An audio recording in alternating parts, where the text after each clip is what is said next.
Helicopters took off from the Croat capital Zagreb. Informing air traffic control they were carrying equipment to the coast.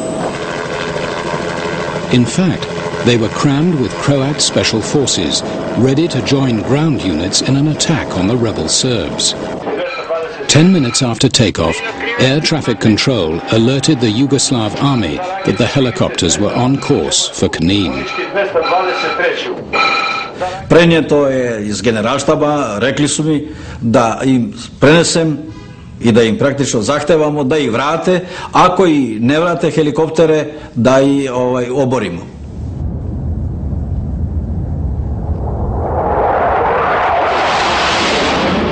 U niskom letu su išli iznad nas, da bi nam dali do znanja koliko smo sitne ribe.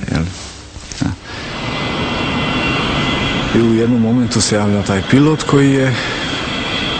koji je decidirano izjavio, veli, ili se vratite nazad u bazu ili vas rušimo. Mi smo tada okrenuli i ova dvojica se okrenula i vratili smo se u Zagreb. President Tudjman was now sure that the challenge from the Serbs in Camino was more than a local squabble. Mi smo bili suočeni, znači, sa jednim unaprijed određenim programom kako da se podigne pobuna protiv demokratske vlasti. Zove me Tudjman telefonom iz Zagreba, sav uzbuđen, i kaže: ovo je katastrofa. Nama ne daju da vršimo legalno izabranu vlast. Je li smo mi legalno izabrana vlast ili se nas ovdje hoće srušiti? Ne znam o čemu se radi. Sve se to diktira iz Beograda, sve se to sprema u Beogradu. Oni su to odbili i ispričavajući se da vojska nije dala nikakav nalog za sprečavanje hrvatskih helikoptera, nego da je to bilo zbog tehničkih razloga oko dozvole prelijetanja i tako dalje. No, nama je bilo jasno o čemu je riječ.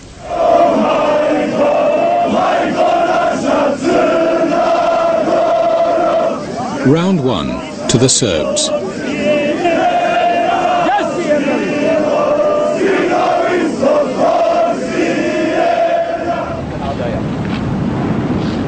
The Serbs in Knin now declared their mini-Serbia a no-go area for Croats. Croat TV dubbed the rebellion the Revolution of the Logs and tried to laugh it off as the work of a few drunken Serbs.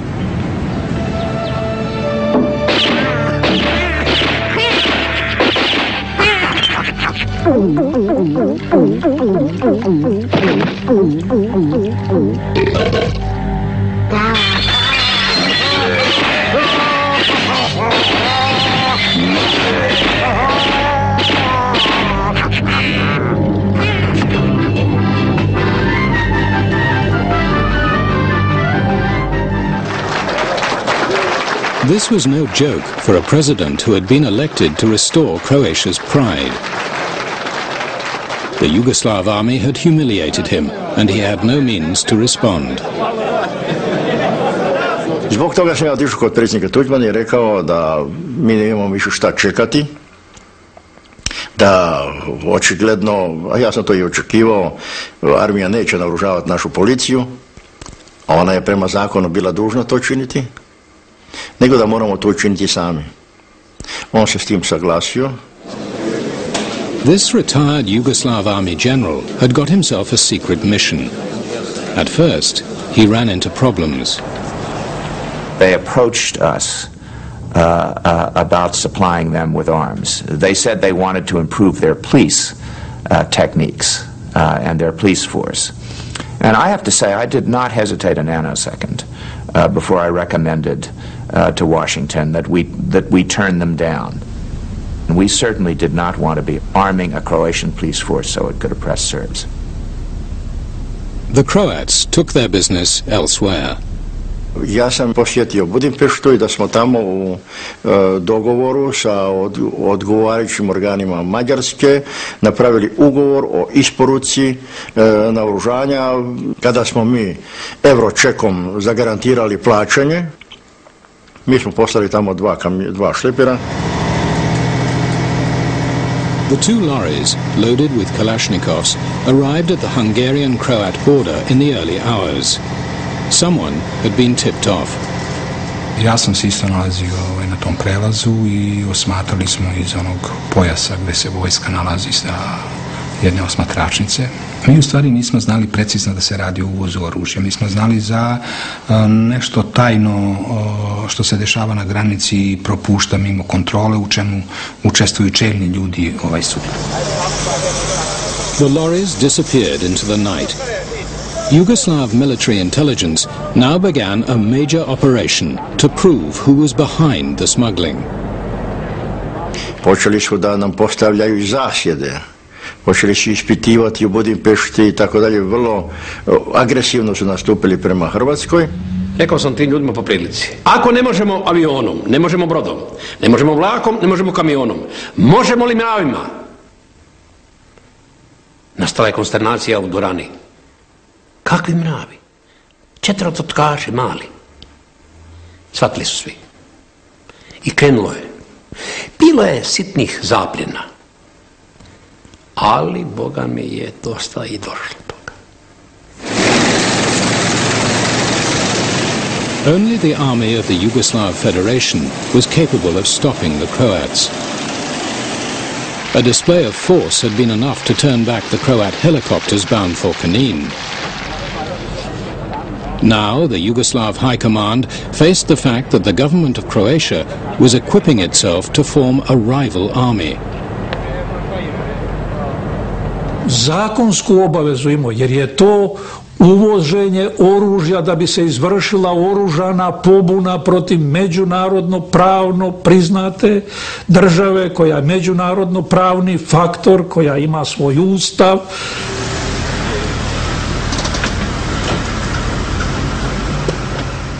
But these arms smugglers were the democratically elected government of Croatia. It would be politically dangerous to arrest them.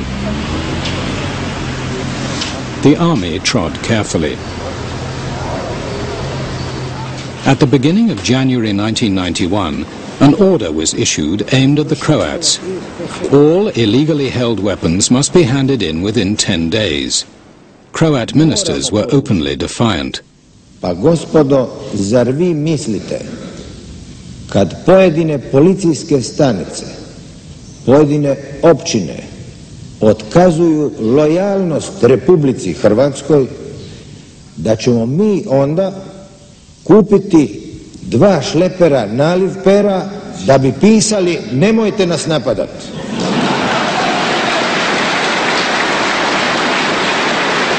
Moramo poručiti gospodinu Martiću da će hrvatski barjak doći u Knin i hrvatski grb da će doći u Knin. Mesić then phoned Belgrade to tell the Serb leadership what his government would do if an attempt was made to disarm them by force. Mesić je rekao da ukoliko se to ne prihvati što on traži, onda će uraditi sljedeće. Tačno od A do Š da zapišem, da slučajno ne ispadne da mi nije rekao.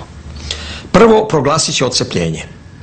Drugo, zatražit će od Savjeta bezbednosti intervenciju mirovnim snagama da njih zaštiti od nas, iako se oni naoružavaju protiv sopstvene države. Treće, povući će sve kadrove iz organa federacije. Pitao sam ga da li su svesni da su odabrali rat. Fear swept the Croat capital Zagreb that the Yugoslav army was about to move. Crowds prayed for peace.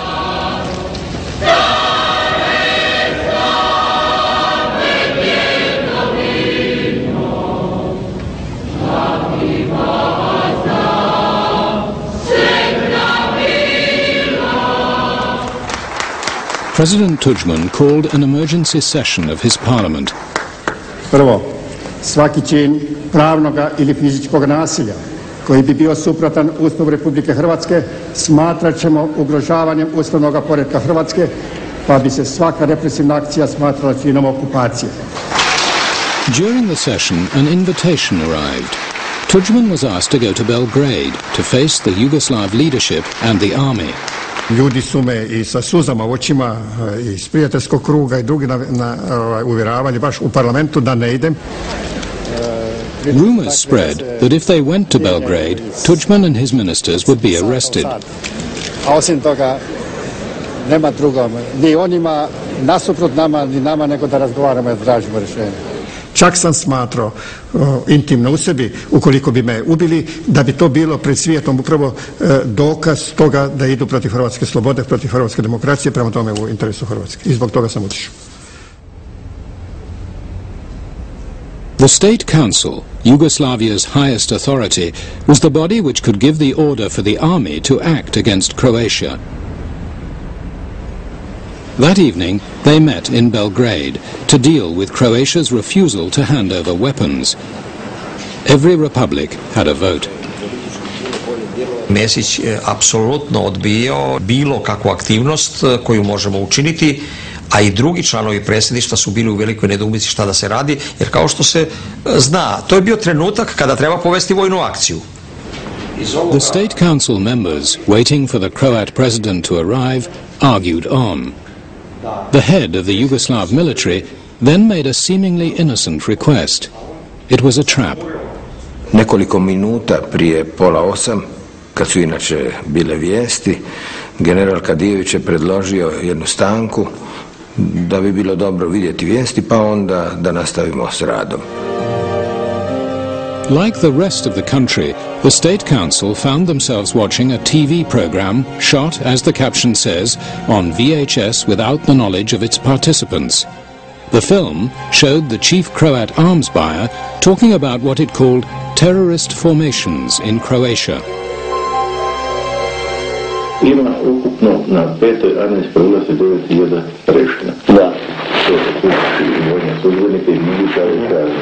To je 9.000. I 18.000 vojnika. Na cijeloj teritoriji 5. znači Slovenija, cijela Hrvatska i deo Bosne. A mi imamo sad naoružani 80.000 sa kalašnjikovima. Yugoslav military intelligence, who made the film, intercut the material with public statements by President Tudjman.